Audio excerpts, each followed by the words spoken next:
Hello everyone, welcome back. I'm going to show you the saw that I've been working on. I showed you guys a while back. Some of you have probably seen it, some of you haven't. But anyhow, I found the handle that goes on the end of it so two men can operate this saw. I was digging around in some stuff that I picked up down there at Rogers and happened to come across the handle for it. And I installed it, so I'll show it to you. And then I have a handle pattern cut out from a board. I had to take it up to my brother's house. I took it up there, I don't know, probably a week or so ago. It was too thick and I had to have him plane it down, run it through the planer and get the right thickness for it. But I traced a pattern out on it. Now I got to take a file and a rasp and shape the handle, file it down. I thought about using my Dremel tool. It might be a little bit quicker, but I haven't really decided which way I'm going to go.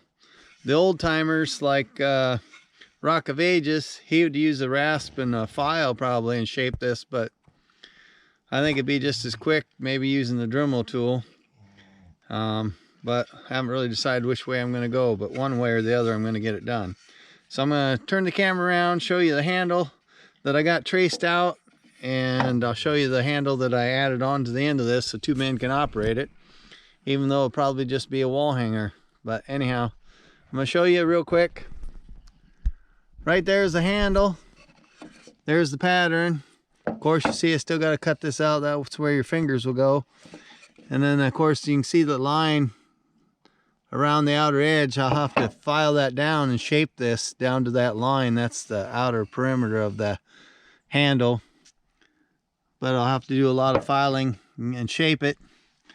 But that'll be mounted on this saw just about like that. Of course, I'll have to put a slit in that for that blade to slip in there.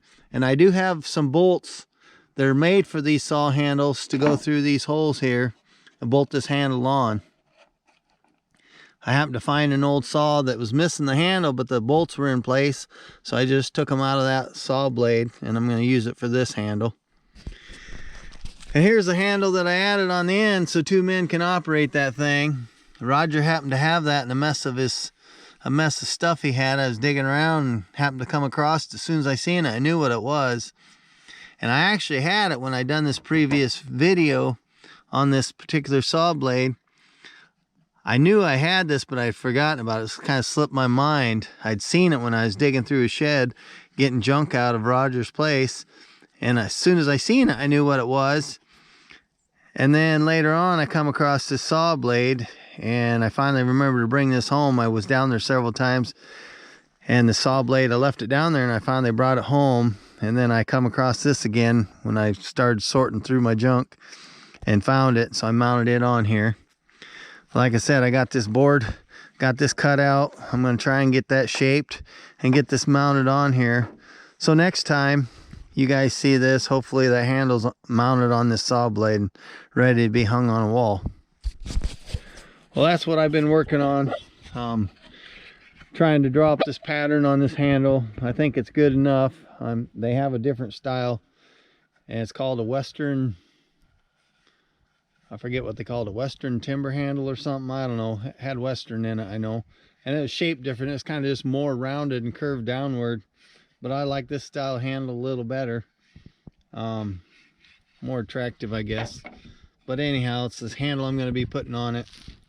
So I'm going to get it carved out, shaped, and get it mounted. Hopefully next time I show you a saw, it'll be done. I'll see y'all later, and don't forget I love you. Bye.